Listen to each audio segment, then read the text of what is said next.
The Azuri battleship cut through the darkness of space, its crystalline hull shimmering like a massive jewel as it approached Earth. Inside the command center, Admiral Nera stood tall, her muscular 7-foot frame imposing even among her own kind. Her silver armor reflected the blue glow of monitoring screens as she studied the planet below. "Another unremarkable world," she said, her voice deep and clear. The officers around her, all female warriors with similar builds, nodded in agreement. Sensors show basic technology and weak physical forms, especially the males. Lieutenant Nera, the youngest officer on the bridge, looked up from her console.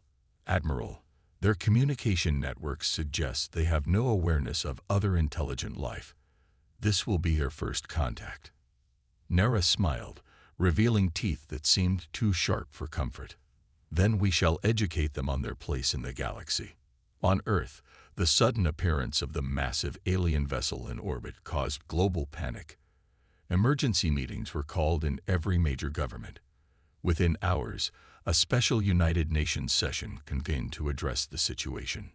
Dr. Kim Jae-yun sat quietly at the center of the diplomatic team assembled in New York. At 53, her calm presence had guided many international crises, but nothing like this. Her dark hair, streaked with distinguished silver, was pulled back in a neat bun as she reviewed the limited information they had. "The vessel has made no aggressive moves," General Park reported to the assembly. "They've sent a communication requesting a meeting with Earth representatives." "Do we have any idea what they want?" asked the Secretary General. Jae-yun spoke up. "Not yet, but their technology suggests a civilization far more advanced than ours. We should proceed with caution and respect." As the diplomats debated, Jae-yun's thoughts drifted briefly to her twin sons. Both 32 now, they had followed very different paths. One a military man, the other a scientist. A small smile touched her lips as she imagined what they might make of this situation. The meeting location was agreed upon, a neutral facility in Switzerland. Jae-yun led the small team of diplomats, scientists, and security personnel. The Azuri shuttle landed with precision in the designated area, its design unlike anything human engineers had created, organic yet crystalline, flowing yet structured.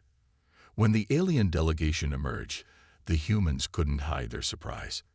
The Azuri were all female, all tall and powerfully built, with skin tones ranging from deep blue to purple. Admiral Nera led them, her silver armor adorned with symbols of rank and achievement. "I am Admiral Nera of the Galactic Azuri Confederation," she announced, her translator device making her words understandable. "We have come to assess your world." Jae-yun stepped forward. "I am Dr. Kim Jae-yun, representing the United Nations of Earth. We welcome you and hope for peaceful exchange between our peoples." The initial meeting was tense. The Azuri made little effort to hide their assessment of humans as physically inferior. While they explained their vast interstellar territory and technological achievements, their tone suggested they were speaking to children. "Your world has resources we find valuable," Admiral Nera stated plainly during the third hour of talks. "We offer protection in exchange for access to these resources." "Protection from what?" asked General Park. Captain Lena, the Azuri security chief, laughed. It was not a pleasant sound. "The galaxy is full of predators. Many would see your world as easy prey. Without our protection, you would not survive first contact with most species." Jae-yun noted the careful choice of words. "And if we decline this offer of protection?" Admiral Nera's expression hardened. "Then you would face the galaxy alone, unprepared and vulnerable. We do not think that would end well for your people." That evening in her private quarters, Jae-yun made 2 separate calls. The first was to her son Tae-hyun, stationed at a military base in the Pacific. "Mom, are they as advanced as they claim?" Tai asked, his expression serious. "Their technology is beyond anything we've developed," Jae-yun confirmed. "But their attitude concerns me more. They see us as weak, particularly men. Their society appears to be entirely female-dominated." Her second call was to Jun Hyun, her other son, working at a research facility in North America. Their biology must be fascinating, Jun said, his eyes lighting up with scientific curiosity. Have they shared any details about their physiology? Very little. They seem reluctant to share knowledge unless it serves their purpose. Both calls ended with the same words from Jae-yun. Be ready. I may need both of you soon. The next day's negotiations took a troubling turn. The Azuri presented a detailed list of Earth's resources they wanted access to, including rare minerals, water, and biological samples from various species, including humans. This is not a partnership, the Russian representative objected. This is exploitation. Admiral Nera's patience visibly thinned. We offer fair exchange. Your world gains protection and limited access to some of our technology. The alternative is to remain vulnerable in a dangerous galaxy. Jae-yun carefully observed the Azuri body language, noting how they dismissed the male diplomats and barely acknowledged their input. An idea began to form in her mind. Admiral, she said, before we can consider your proposal, we would like to better understand your capabilities and intentions. Perhaps a cultural and military exchange would build trust between our peoples. Nera considered this. What do you propose? A series of demonstrations and joint exercises. Your forces could show their capabilities, and we could demonstrate ours. This would help us understand what protection truly means. The Admiral's lip curled slightly. You wish to compare your military to ours. That would be illuminating for you. Then you agree. Jae-yun pressed gently. We accept. It will provide useful data on your species' limitations. As the meeting concluded, Jae-yun sent 2 messages, one to the Security Council and separate ones to her sons. The message to Ta was direct. Prepare your team. You will represent Earth's military capabilities. To Jun, she wrote, we need everything you can learn about Azuri biology and psychology. Quickly. That night, looking at the alien ship glowing in the night sky, Jae-yun felt the weight of responsibility. The Azuri clearly saw Earth as primitive and humans as weak, but they had never met her sons or understood what humanity could accomplish when underestimated. The real test was about to begin. The United Nations facility buzzed with activity as both humans and Azuri prepared for the upcoming demonstrations. The spacious hangar had been converted into a testing ground with various stations for different challenges. Earth's representatives worked through the night, their faces tense with concentration. Admiral Nera strode through the facility, her warriors following closely behind. Their armor gleamed under the lights, embedded with technology centuries beyond Earth's capabilities. Captain Lena, the combat specialist, examined the human equipment with barely concealed amusement. They use projectile weapons, she noted to her commander, and their protective gear is primitive. Nera nodded. This will be instructive for them. They should understand their place in the galactic order. Dr. Kim Jae-yun watched this exchange from across the room, her expression neutral despite her concerns. The Azuri had agreed to the demonstrations, but she knew they viewed it as merely confirming human weakness. She checked her watch. Her son would arrive soon. An hour later, the doors opened to admit Lieutenant Ta Hyun and his small team. At 32, Ta moved with the quiet confidence of someone who had faced danger many times. His features resembled his mother's, the same thoughtful eyes and determined expression. He wore a standard military uniform, without special insignia or decorations. Jae-yun greeted her son with professional courtesy, aware of the Azuri watching. Lieutenant, thank you for coming on short notice. Of course, Doctor, Tae replied formally, though his eyes conveyed deeper understanding. Admiral Nera approached, towering over both humans, her gaze fixed on Ta with open skepticism. This is your military representative. Lieutenant Tae leads our special response unit, Jae-yun explained calmly. He will coordinate our demonstration team. The Admiral's lips curled slightly. A male. Interesting choice. The word male carried the same tone one might use for child or beginner. Captain Lena stepped forward, her height matching Nara's. "We expected your strongest warriors." Her eyes scanned the human team dismissively. Ta met her gaze steadily. "Strength comes in many forms, Captain." The Azuri warriors exchanged glances that clearly communicated their doubt. One of them, a younger officer named Kira, openly laughed. "Your males lead combat units. No wonder your species has not ventured beyond your own moon." Jia Yun watched her son carefully, seeing the slight tightening around his eyes, the only sign that the insults affected him. He had always been the more controlled of her twins, channeling emotion into focus rather than reaction.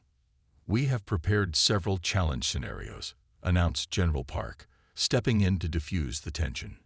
"Both sides will participate in tactical exercises, combat simulations, and problem-solving tasks." Admiral Nara nodded. "We accept. Captain Lena will represent our forces." She gestured to the formidable warrior beside her. "She has conquered enemies across 12 star systems."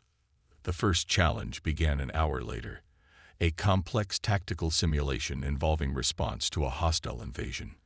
The Azuri approached it with overwhelming force, their strategy relying on superior technology and physical strength. Captain Lena directed her virtual forces with the confidence of someone who had never known defeat. Tai took a different approach.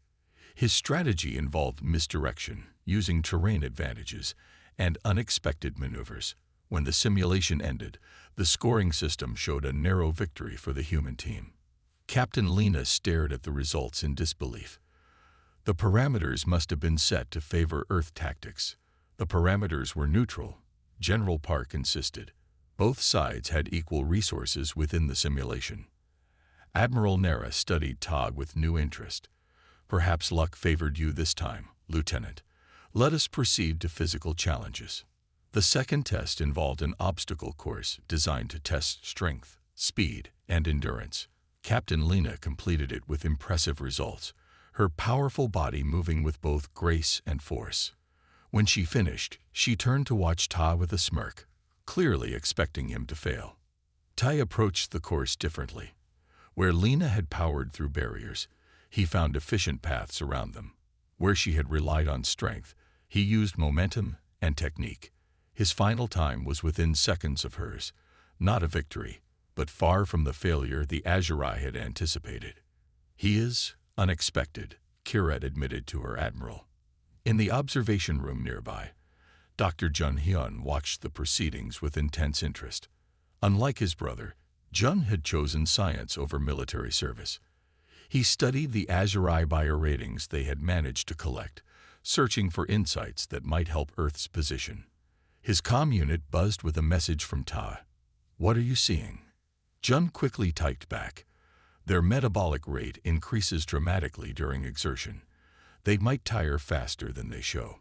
And watch their left side movements, slightly slower than right."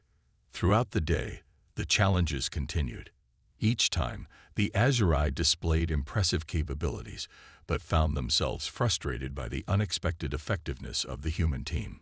Tai never directly outperformed Captain Lena, but he consistently achieved results close enough to challenge her superiority. By evening, Admiral Nara's initial amusement had faded into something closer to irritation. She cornered Jia Yun during a break between exercises. "Your son performs above expectations for a male," she stated, making it sound less like a compliment and more like a suspicious observation. "Earth doesn't limit potential based on gender," Jia Yun replied simply.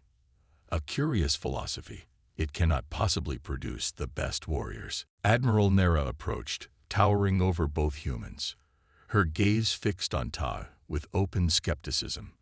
"This is your military representative.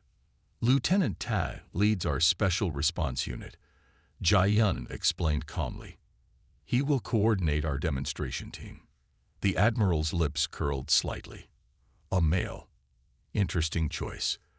The word male carried the same tone one might use for child or beginner. Captain Lena stepped forward, her height matching Nara's. "We expected your strongest warriors."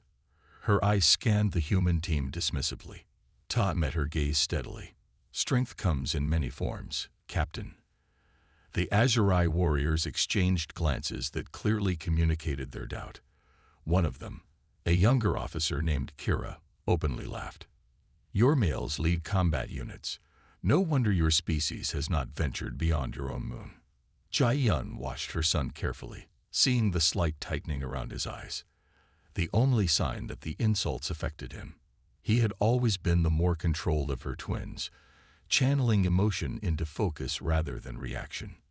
We have prepared several challenge scenarios, announced General Park, stepping in to diffuse the tension. Both sides will participate in tactical exercises, combat simulations, and problem-solving tasks. Admiral Nara nodded. We accept. Captain Lena will represent our forces. She gestured to the formidable warrior beside her. She has conquered enemies across 12 star systems. The first challenge began an hour later, a complex tactical simulation involving response to a hostile invasion. The HFY approached it with overwhelming force, their strategy relying on superior technology and physical strength. Captain Lena directed her virtual forces with the confidence of someone who had never known defeat. Tai took a different approach. His strategy involved misdirection, using terrain advantages, and unexpected maneuvers. When the simulation ended, the scoring system showed a narrow victory for the human team. Captain Lena stared at the results in disbelief. The parameters must have been set to favor Earth tactics. The parameters were neutral, General Park insisted. Both sides had equal resources within the simulation. Admiral Nara studied Ta with new interest. Perhaps luck favored you this time, Lieutenant. Let us proceed to physical challenges. The second test involved an obstacle course designed to test strength, speed, and endurance. Captain Lena completed it with impressive results, her powerful body moving with both grace and force. When she finished, she turned to watch Ta with a smirk, clearly expecting him to fail. Tai approached the course differently. Where Lena had powered through barriers, he found efficient paths around them. Where she had relied on strength, he used momentum and technique. His final time was within seconds of hers. Not a victory, but far from the failure the HFY had anticipated. He is unexpected, Kira admitted to her admiral. In the observation room nearby, Dr. Jun-hyun watched the proceedings with intense interest.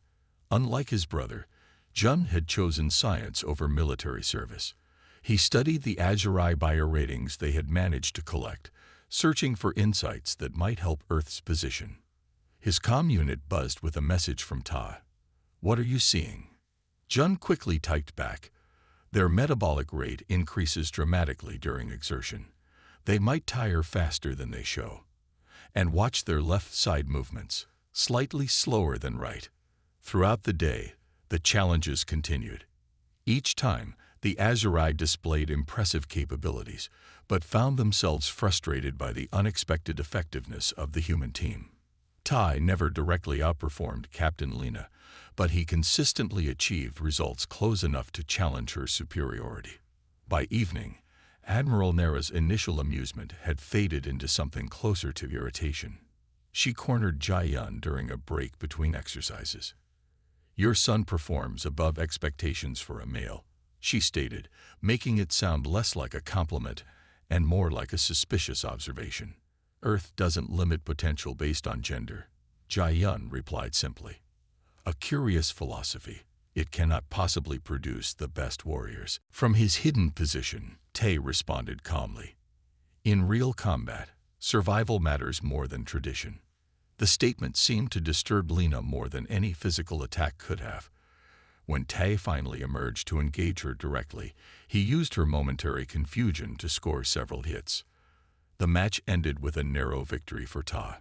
The other HFY warriors watched in stunned silence as their captain exited the arena, her expression a mixture of anger and bewilderment. Your tactics lack honor, she said flatly. They kept me alive, Tai countered. Isn't that the primary goal of combat? Admiral Nara studied the human with growing interest. Your species thinks differently, she observed. This is unexpected. The second test involved wilderness survival. Both teams were transported to a remote mountain location and given minimal supplies. The objective was to establish a secure position, find water and food, and signal for extraction, all while dealing with programmed drones that simulated hostile forces. The HFY immediately established a defensible position on high ground. Their approach was textbook military, efficient, and effective. They expected the human team to either copy their strategy or fail entirely. Instead, Ta split his small team into specialized units. Some focused on finding water sources, others on constructing shelters, while Ta himself set up a perimeter with early warning systems using only natural materials. Jun, monitoring from base camp, provided ongoing analysis. The HFY position is strong but isolated. They've prioritized defense over resource gathering. By nightfall, the difference in approaches became clear. The HFY position was indeed secure, but they had expended considerable energy maintaining it. The human camp was less defensible, but had secured water, food, and created sustainable systems. When the simulated attack came during the night, the HFY fought it off with impressive strength. The human team, however, had been warned by Tay's early detection system and simply relocated temporarily, avoiding conflict entirely. You fled rather than fought, Kira accused when the teams were extracted the following morning. We conserved resources for more important battles, Tai explained.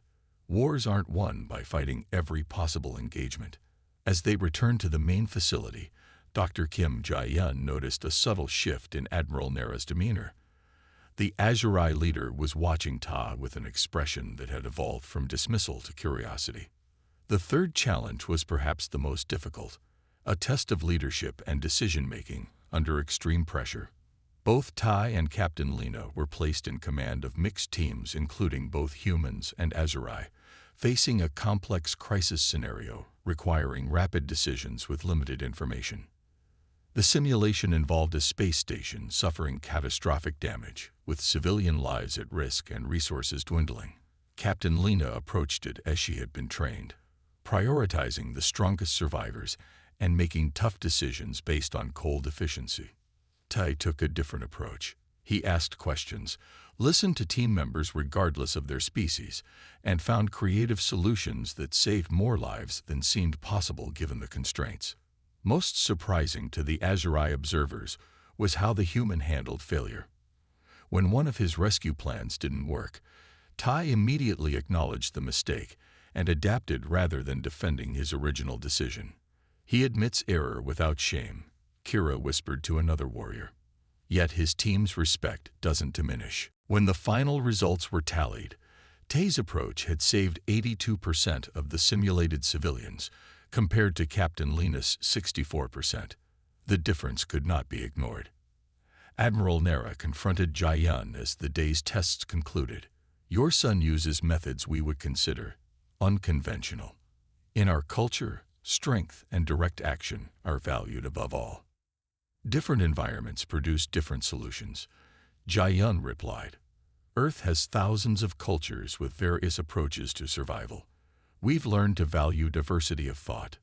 That evening, the HFY requested something unexpected, a formal meeting with both Ta and Jun together. The twins sat across from Admiral Nera and Captain Lena in a small conference room. You are genetically identical, Nera stated, yet one is a warrior and one a scientist. In our world, your roles would have been determined at birth based on physical attributes. Jun smiled slightly. We chose different paths based on interest and ability, not external expectations. And you work together without competition. Captain Lena asked, clearly struggling with the concept. Ta nodded. Our differences make us stronger as a unit. Jun sees what I miss, and I can implement what he theorizes. Admiral Nera leaned forward, her expression serious. Today's tests have caused us to reconsider certain assumptions about your species. Tomorrow's final challenge will determine if this reassessment is warranted. As the HFY left, Jun turned to his brother. They're adapting faster than expected. Tomorrow will be the real test. Ta nodded. They're warriors. They respect capability, even when it challenges their beliefs. Across the facility, Jia-Yun reviewed the day's results with cautious optimism. The Azurai had come to Earth expecting weakness. Instead, they were discovering that different kinds of strength existed, and that understanding was the first step toward respect. The morning briefing never began. As human and Azurai officials gathered for the final day of testing, emergency alerts blared through the facility. Admiral Nera received an urgent communication that made her purple skin pale visibly. "The Vorn have attacked our outpost near your 6th planet," she announced, her voice tight with controlled alarm. "They have destroyed 2 of our scout ships and damaged the station." General Park immediately stepped forward. "What are the Vorn?" "A predator species," Captain Lena explained quickly. "They attack developing worlds and strip them of resources. They have been our enemies for generations." The facility erupted into controlled chaos. The Azurai warriors gathered around their communications equipment, while human officials contacted their governments. Dr. Kim Jia-Yun watched as Admiral Nera's confident demeanor gave way to genuine concern. "Our main battle fleet is engaged in the Centauri sector," the Admiral explained to the human leaders. "The nearest reinforcements are 3 days away at maximum speed." Lieutenant Tai studied the tactical displays the Azurai had shared. The situation was grim. 4 Vorn warships had appeared without warning near Jupiter, easily overwhelming the small Azurai presence there. "They will detect your planet next," Captain Lena stated flatly. "And you have no defenses against their weapons." Jun approached the tactical display, analyzing the data with a scientist's precision. "These Vorn ships, they use some kind of plasma-based weapons system." Admiral Nera nodded. "Yes, technology we have not been able to counter effectively." The room fell silent as everyone recognized the gravity of the situation. Earth faced a threat it had no experience with, while the Azurai found themselves unable to provide the protection they had so confidently offered just days before. Tai exchanged a look with his brother, then stepped forward. "Admiral, what defense capabilities do you have available in this system right now?" 2 combat cruisers in Earth orbit, plus the damaged outpost near Jupiter," she replied. "Not enough to repel a Vorn attack fleet. And Earth has various satellite systems, plus our limited space force," General Park added. "Nothing that would be effective against advanced alien weapons." Tai studied the displays for several long moments, then looked up at his brother. Jun nodded slightly, already following his twin's thinking. "We propose a joint operation," Tai announced, "combining our resources in an unexpected way." Admiral Nera's expression showed skepticism, but desperation overrode pride. "Explain." "The Vorn expect to find a small Azurai force and a defenseless planet," Ta began. "Their tactics will be based on those assumptions. But what if we change the equation?" Over the next hour, an unprecedented plan took shape. Earth would contribute its smaller, more maneuverable spacecraft, originally designed for near-Earth operations, which Jun and his scientific team would modify to carry Azurai weapon systems. "Our ships are too small for the Vorn to consider real threats," Ted explained. "They'll focus on your cruisers while our vessels move into attack position." Captain Lena frowned. "Your pilots have no experience with our weapons technology, which is why we'll need your weapons officers on our ships," Tai replied. A true combined operation. The plan was risky, but with no alternatives, Admiral Nera gave her approval. For the next 12 hours, human and Azurai teams worked frantically to integrate their technologies. Jun led the scientific effort, solving compatibility problems that seemed impossible. "Their power systems operate on completely different principles," one human engineer complained. Jun didn't look up from his work. "Different doesn't mean incompatible. We just need to find the right connection." By the time the Vorn fleet began its approach toward Earth, 20 small human vessels had been modified with Azurai weapons technology. Each carried a mixed crew, human pilots and engineers working alongside Azurai weapons specialists. Admiral Nera commanded the operation from one of her cruisers, with Lieutenant Ta serving as the tactical coordinator for the human vessels. The plan relied on perfect timing and coordination between species that had been suspicious of each other just days before. "The Vorn have detected our cruisers," reported an Azurai officer. "They are moving to engage." "Just as we predicted," Ta noted. "Our smaller vessels remain undetected. Begin Phase 1. The battle unfolded near Jupiter's orbit. The massive Vorn warships, black, angular vessels bristling with weapons, moved confidently toward the two Azurai cruisers. They expected an easy victory against the outnumbered defenders. What they didn't expect was the swarm of smaller craft approaching from multiple vectors, using Jupiter's moons for cover. As the Vorn focused their main weapons on the Azurai cruisers, the human ships emerged from hiding and launched their attacks. "Target their propulsion systems," Tay ordered, "just as we planned." The human pilots executed maneuvers that the Azurai had deemed impossible, flying patterns too erratic for the Vorn targeting systems to lock onto effectively. Meanwhile, the Azurai weapons officers fired with perfect precision at key vulnerabilities.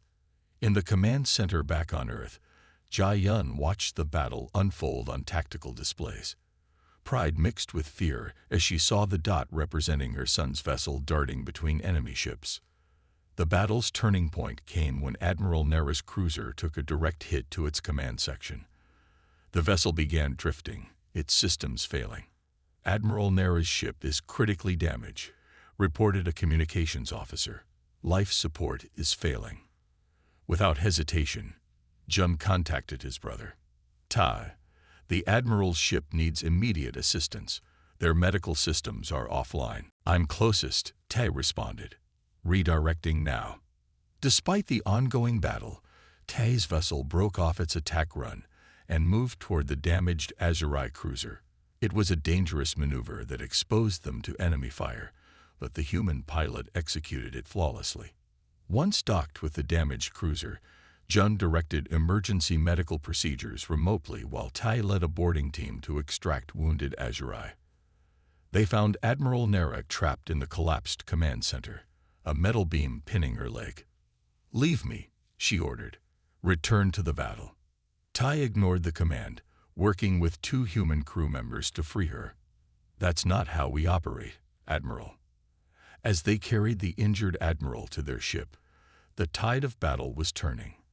The remaining Azurai cruiser, coordinating with the human vessels, had disabled 2 Vorn warships. The others began to retreat, unwilling to face further losses against an enemy that fought with unexpected effectiveness. Once aboard the human vessel, Jun's medical expertise was transmitted to the crew treating Admiral Nera. His understanding of Azurai physiology, gleaned from days of careful observation, proved crucial in stabilizing her condition. "Your knowledge of our biology is impressive for a species with no prior contact," Nera noted weakly as Jun's instructions saved her life. As the Vorn fleet retreated from the solar system, human and Azurai crews celebrated together. The victory had been achieved not through overwhelming force, but through cooperation between different types of strength. In the aftermath, Captain Lena approached Lieutenant Ta with a formal Azurai gesture of respect, the first time such an honor had been offered to a human. "Your tactics were unorthodox," she admitted, "but effective." Ta returned the gesture. Different approaches can be complementary rather than competitive. As medical teams tended to the wounded of both species, a new understanding began to form, one based on mutual respect rather than assumptions of superiority. 3 days after the battle, Admiral Nera stood before the United Nations General Assembly. Her tall frame was still impressive despite the support brace on her leg and the visible healing marks on her face. Captain Lena stood at attention beside her, along with 5 other Azurai warriors. The chamber was packed with representatives from every nation, all eager to hear the alien leader's address. "People of Earth," Nara began, her voice carrying throughout the hall. "When we first arrived in your system, we came with certain expectations." She paused, something that would have been unthinkable just days ago. An Azurai leader showing hesitation. We believed our society represented the pinnacle of evolution. Our females are stronger, faster, and more durable than most species we have encountered. For generations, we have organized our civilization around these physical advantages. Dr. Kim Jae-yun sat in the front row, listening carefully. Beside her, Tai and Jun watched with quiet interest. The twins had become reluctant celebrities after the battle, though both had declined most interview requests. The tests we conducted were designed to confirm what we already believed, Nara continued. That your species required our protection and guidance. We expected to find weakness. Her eyes found Jae-yun and her sons in the audience. Instead, we found a different kind of strength. The Admiral gestured to the visible repairs still being made to the UN building after recent earthquakes. You adapt. You cooperate. You value different types of ability rather than demanding uniformity. These qualities saved not only your world, but many Azurai lives as well. Captain Lena stepped forward, activating a holographic display that showed the battle near Jupiter. This victory was not achieved through superior numbers or even technology. It was achieved through combined strengths and approaches that neither of our species could have executed alone. The assembly watched as the recording showed human ships performing maneuvers that made several diplomats gasp, while Azurai weapons struck with incredible precision. We came to offer protection, Admiral Nara stated. Instead, we found potential allies. After the formal speeches, a smaller meeting took place in a conference room adjacent to the General Assembly. Admiral Nara, now seated due to her injury, faced Jae-yun across the table. Your sons represent something our civilization has overlooked, the Admiral admitted. Different aspects of the same potential, developing in complementary directions rather than competing. Jae-yun smiled softly. They have always been this way, different in their approaches, but united in purpose. In our world, one would have been elevated and one dismissed, Nara explained. We would have lost the value of their connection. The door opened as Tai and Jun entered, accompanied by Captain Lena. The Azurai warrior had developed a grudging respect for the human officer after their shared battle experience. We've analyzed the Vorn retreat patterns, Tay reported. They're unlikely to return to this system soon, but we should establish early warning systems beyond Neptune's orbit. Jun added, I've been working with the Azurai medical team on a treatment that might speed Admiral Nara's recovery by combining our pharmaceutical knowledge with their technology. Nara studied the twins with newfound appreciation. On our homeworld, our society has become rigid over generations. Roles are assigned based on physical attributes, and deviation is discouraged. She looked at Jae-yun. How did you raise such different sons from identical genetic material? The question seemed to surprise Jae-yun. After a moment's thought, she replied, by letting them discover their own strengths rather than imposing expectations, by valuing both equally, even when their paths diverge. A simple approach with profound results, Nara observed. Later that evening, the first cultural exchange began. A small group of Azurai warriors visited a university campus, while human scientists were permitted aboard one of the Azurai vessels. The atmosphere remained cautious but increasingly open on both sides. In a quiet garden outside the main diplomatic building, Captain Lena approached Lieutenant Ta, who was enjoying a rare moment of solitude. Your tactics during the battle, she began, somewhat awkwardly. They were unlike anything in our combat manuals. Ta smiled slightly. Sometimes the best approach is the one your opponent doesn't expect. In our culture, warriors follow established patterns that have proven successful over generations, Lena explained. Innovation is discouraged. That provides consistency, but also predictability, Ta noted. Lena nodded slowly. A weakness I had not considered until now. After a moment's hesitation, she added, some among our younger warriors have requested permission to train with your teams, to learn these adaptable approaches. We would welcome the exchange, Tay replied. We have much to learn from your techniques as well. Across the compound, Jun was deep in conversation with an HFY scientist named Mina, one of the few in their delegation. Unlike the warriors, Mina's status in HFY society was lower, her voice rarely heard in decisions. "Your people value scientific knowledge differently than mine," she observed as they examined data from the battle. "We see it as equal to military strength," Jun explained. "Different tools for different challenges. A perspective that might benefit my world," Mina said thoughtfully. 1 week after the battle, a formal treaty was signed between Earth and the HFY Confederation. Unlike the original protection arrangement Nera had first proposed, this agreement established mutual cooperation and exchange. Admiral Nera, now walking without assistance thanks to Jun's medical breakthrough, addressed a final gathering before the HFY fleet departed.